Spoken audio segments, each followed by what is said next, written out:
La parashá Toldot de esta semana, que comienza diciendo Ve'ele Toldot Isaac ben Abraham, Abraham Jolín et Isaac.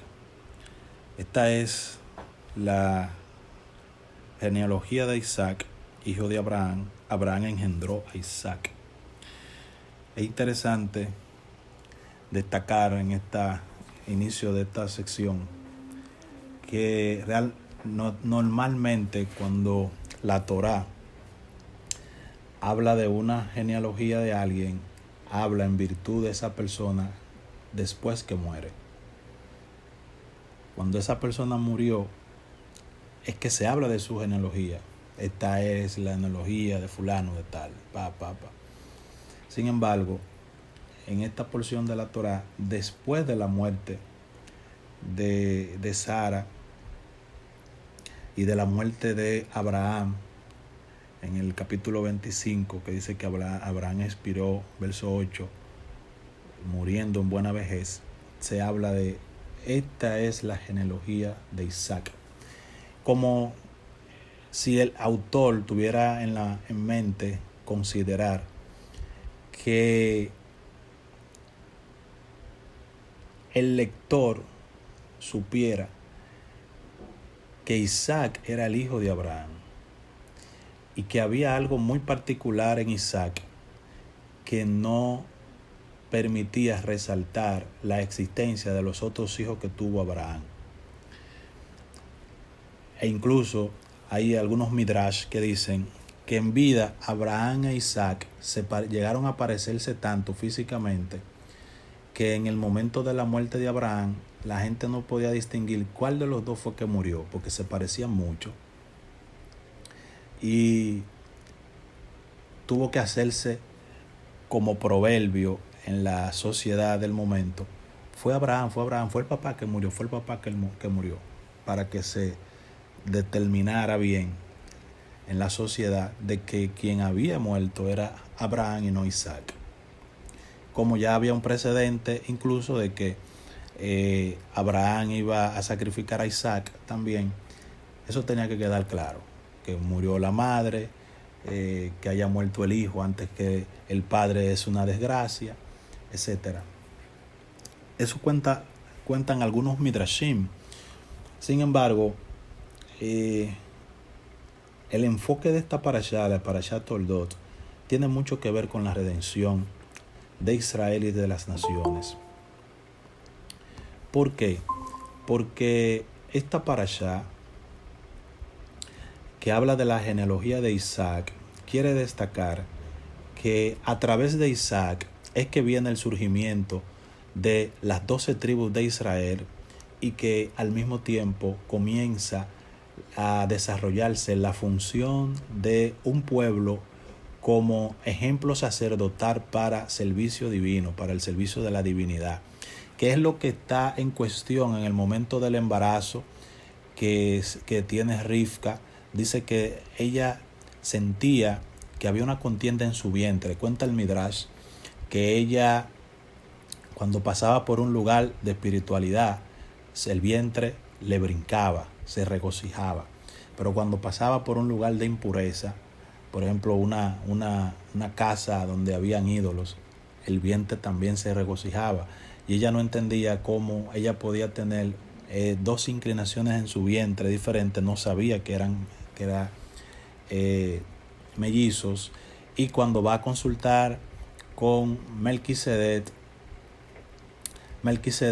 le dice, es que en tu vientre hay dos naciones. El mayor servirá entonces al menor. Y esos dos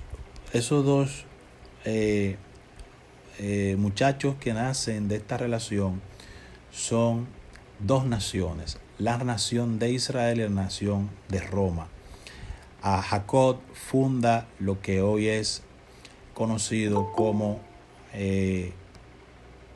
Roma, o Israel, y Esaú, Roma. De hecho, el título de Esaú en la Torá, rojo, que le llamó rojo, era el color simbólico de de Roma. Y cabe destacar que cuenta el Midrash que Jacob representaba el corazón, el deseo del corazón que quiere adherirse a la divinidad, la misericordia, y que Isaac representa el hígado, que es donde la sangre se asienta para luego entonces vivir el proceso conjuntamente con los nutrientes que el cuerpo necesita, que representa, dicho sea de paso, el rigor. Pero estas dos naciones juegan un papel fundamental en la cosmovisión espiritual de la humanidad. La batalla que hay entre ellos, entre tomar la primogenitura que inicia desde el momento del vientre, es para lograr posicionarse desde un estatus sagrado, desde un estatus de servicio a la divinidad. Pero ese servicio a la divinidad se adquiere con un mérito. Ambos estaban luchando desde el vientre para saber cuál era el mérito que requerían tener para lograr esa misión. Y ninguno de los dos sabía que había una profecía oculta que luego Ra's Shaul la revela cuando dice: cuando ninguno de los dos había nacido, para que se cumpliera el propósito divino que había establecido desde antes de su nacimiento, a Jacob amé, mas a Esaú aborrecí. Independientemente de que Esaú saliera primero y Jacob saliera agarrado del tobillo, la primogenitura le correspondía a Jacob.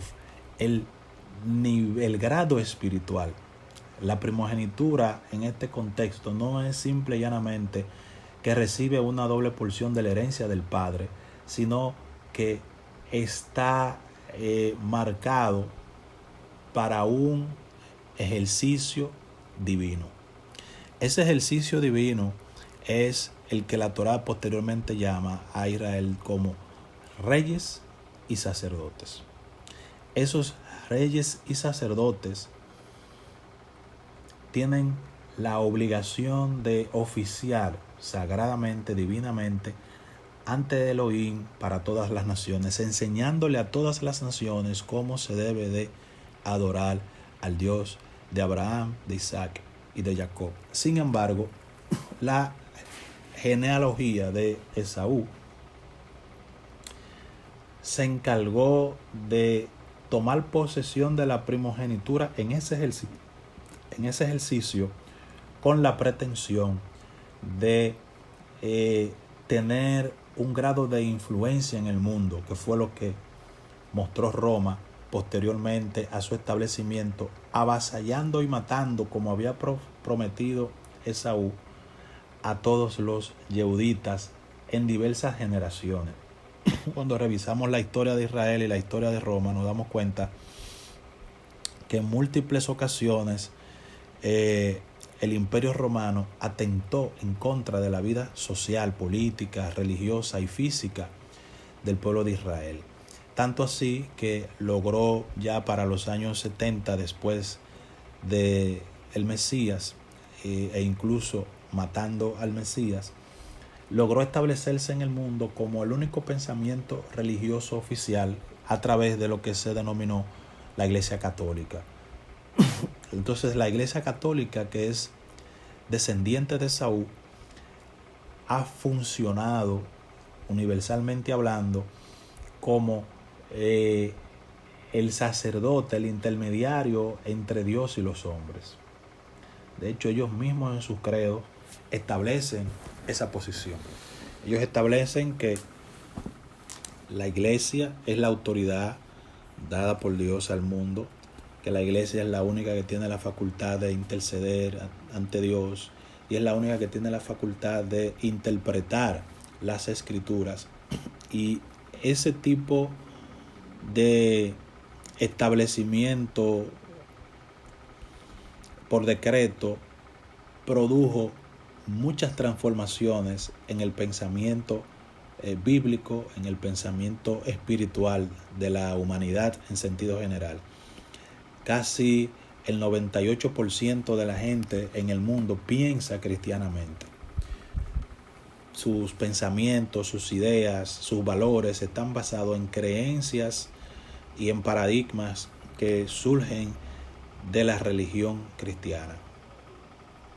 El cristianismo arropó el mundo antiguo de entonces y estableció sus pensamientos, sus ideas basados en interpretaciones personales, interpretaciones políticas e interpretaciones pretenciosas, con el único objetivo de dominar la mente del mundo, de dominar el ejercicio del razonamiento en la sociedad antigua y que se ha perpetuado hasta el día de hoy.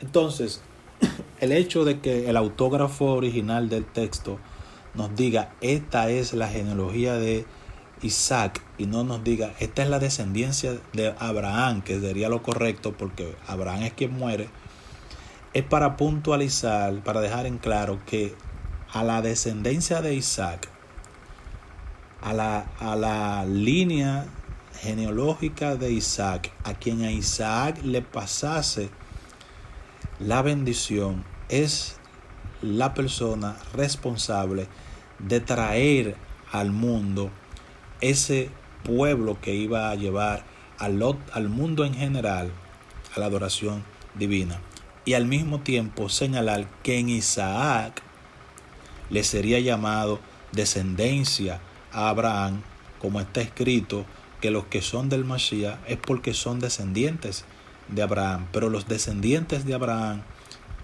son, para esta promesa, son del linaje de Isaac a través de Jacob. Entonces, la lucha de poderes que hubo en el vientre de Rivka no es simple y llanamente una lucha para poder parir, no es simple y llanamente una lucha de reconocimiento de un estatus, es una lucha por el sacerdocio sagrado. Y vemos en la vestidura, en muchas áreas litúrgicas de la Iglesia Católica, que es un plagio literal de el servicio del templo, del santuario, del sumo sacerdote, etcétera. Totalmente un plagio, lo que les llevó a ellos erradicar la conciencia de Israel de la mente de las naciones, y es por esa razón que para el año 530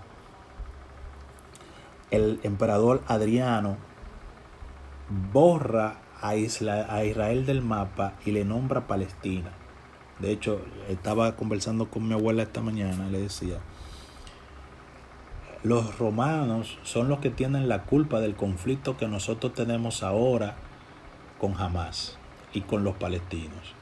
Porque Palestina nunca existió, y ese pueblo que hoy se hace llamar palestino es una mezcla de samaritanos, asirios y persas, que cuando Israel fue deportada después de la destrucción del templo y vino a Adriano, sucedió a Titus el Grande, Titus, para congraciarse con ese grupo que quedó allí, ese séquito que quedó allí, nombró la tierra de Israel aéreo paragonista a Jerusalén, y a la tierra de Canaán le llamó Palestina. Y a partir de ahí comenzó a borrarse de la mente de la humanidad la existencia de Israel, al punto de que hoy en día mucha gente, cuando habla de Israel, dice que en el antiguo Israel, y predicadores, teólogos y predicadores, hablar de Israel como un pueblo que existía antes, no lo asumen como un pueblo que existe hoy. E incluso la ceguera es tan grande que aún ven las noticias, ven los judíos por ahí, y todavía hablan de el antiguo Israel. No asumen que hay un Israel que fue establecido en el año 1948, después del Holocausto, donde se estableció en la ONU la Declaración Universal de los Derechos Humanos, y al mismo tiempo, a través de David Ben Gurión, uno de los más grandes judíos de nuestra época contemporánea, se le permitió refundar el Estado moderno de Israel y se eliminó el título que le fue dado por Roma de Palestina. Ahora, los descendientes de esas personas que heredaron esa tierra de manos de los romanos quedaron en un espacio que por ley la ONU quería otorgárselo, y ellos rechazaron el otorgamiento. Se quedaron ahí como nómadas, pero no recibieron un derecho legal de la tierra.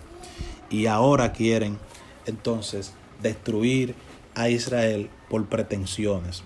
Entonces, es un problema que lo causó Roma y que hoy en día la sociedad lo está viviendo, lo está sufriendo, dicho sea de paso, y no se logra llegar a un acuerdo porque fue una cizaña que sembraron los romanos. Entonces,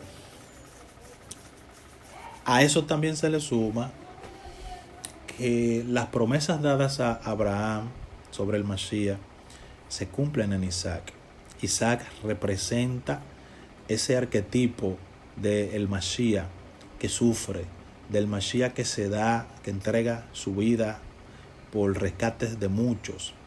Isaac es la simiente que asegura la conquista de la redención a través del Mashiach. De hecho, la sección de la Torá de esta semana habla de que Rivka era estéril y que ella le pide a él que le dé hijos. Y cuenta un midrash que Isaac pensaba mucho en eso, porque Isaac sabía de la promesa que el Eterno le había dado a Abraham de que sería padre de muchas naciones, y él sabía que eso recaía ahora en él, era una de las herencias que Abraham, su padre, le había dejado. Y cuenta el midrash que él cavaba muchos pozos con la esperanza de que en uno de esos pozos él encontrara una migbe, él encontrara una agua tan viva que al Rivka purificarse después de la nidad pudiera quedar embarazada. Por eso la Torá hace la alusión de que Isaac cavaba muchos pozos. Y cuando ella le pide que rezara por ella, dice que ellos se pusieron frente uno al otro y ellos rogaron al Eterno. No fue una oración normal. Ellos abrieron su alma el uno al otro y de forma inconsciente ambos pidieron lo mismo a un nivel tan profundo que cuando vinieron a abrir los ojos estaban pegados el uno al otro, frente a frente. Y en ese preciso momento, esa conexión, esa unidad que ellos pudieron lograr sin proponérselo, atrajo el milagro. Porque el concepto de la unidad tiene un poder impresionante. Y ella pudo ver el milagro. Entonces, esa herencia mesiánica está escondida en Isaac, está escondida en Jacob y se manifestó en las 12 tribus de Israel, específicamente en la tribu de Judá. Entonces, y de Judá entonces viene el Mashiach. No existe redención del mundo, no existe salvación, no existe perdón de pecados sin Israel. Esaú no tiene el mérito para permitir al ser humano acercarse a Dios. El único que tiene méritos para acercar al ser humano a Dios es Israel, y en Israel el Mashiach. Entonces, el proceso pedagógico en el que Dios mete a la humanidad en cuanto a la redención es iniciando con Israel, que establece toda la liturgia, todo el ritual para la conexión con la divinidad, y luego abriendo el camino de la espiritualidad con Yeshua como Mesías, que es descendiente de Abraham. Cuando tomamos el libro de Mateo, Mateo también se expresa diciendo que el Mashiach, Yeshua, era hijo, según se creía, de Joseph, de David, de Abraham, de Isaac y de Jacob, para asegurar de que la genealogía, la línea genealógica de Yeshua como Mashiach es la misma línea genealógica de Abraham, para que no hubiera confusión, no hubiera engaños, no hubiera engaño, para que se dieran cuenta que sí, que de Nazaret podía salir algo bueno. Así que en esta primera parte de la parashá de hoy, queremos dejar eso establecido, dejar esto en claro, de que no existe redención, no existe conexión con Dios si no es a través de Israel. Lo demás es comentario. Esaú fue denominado profano porque las intenciones sacerdotales de Esaú de Roma son la satisfacción de su lucro personal. Eso Roma, la iglesia, se hizo rica. Todo el oro del mundo de la antigüedad lo tomó para sí desde la religión, vendiendo conversiones, vendiendo indulgencias, persiguiendo a las personas, quemándolas. Entonces, la gran mayoría de las personas, el 80%, 90% de las personas comunes, no saben que detrás del catolicismo hay una historia de sangre. Ese juramento que hace Esaú cuando se da cuenta de que Jacob recibió la bendición y no él, se perpetuó en el tiempo, se mantuvo en el tiempo. Y tenemos el registro histórico de cómo Roma, en las cruzadas, en los pogroms, en las inquisiciones, mató cientos de miles de judíos de diferentes formas, quemó cientos de libros, los mejores manuscritos fueron quemados por ellos, muchos textos fueron prohibidos por los descendientes de Esaú. Ponían censura, ellos eran los que decían lo que se iba a enseñar, lo que no se iba a enseñar. La gente no sabe eso. La gente no sabe eso. Se vivió la época del oscurantismo también, donde ya ahí no solamente perseguían a los judíos, toda persona que se levantaba con un pensamiento, una idea diferente, lo llevaban a la hoguera y lo quemaban. Ahí quemaron personas que ejercían la medicina natural, lo quemaron. Mujeres principalmente las quemaban vivas, la llamaban hechiceras. Una mujer que se atreviera a enseñar algo de medicina natural, de medicina preventiva, de psicología, de psiquiatría, la quemaban. Estaba prohibido, la llamaban bruja. Entonces los grandes rabinos de la antigüedad, los cabalistas de la antigüedad, la llamaban magos, brujos, los quemaban en las plazas públicas. El Talmud y muchos otros libros los secuestraron, quemaron muchísimos textos. Entonces eso no lo conoce la gente. Y esas son cosas que vosotros tenéis que conocer, investigar, buscar. Porque esa historia está ahí, esa información está ahí. Entonces el camino de la redención no es la iglesia. El camino de la redención es Israel. Israel es la luz al final del túnel para los que quieren ser redimidos. Y la luz que refleja el túnel al final es el Mashiach. Es el Mashiach, la esperanza de gloria en nosotros, que nos lleva a la redención y a la conexión con Hashem.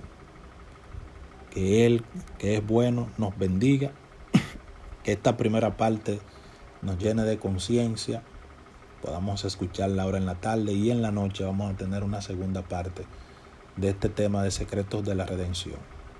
Así que Shabbat Shalom, y que puedan descansar, escuchar nuevamente el audio, investigar, y en la noche 7:30 nos volvemos a juntar para la despedida del Shabbat y para la continuación de este tema, los secretos de la redención, en la Parashat Toldot. Shabbat Shalom.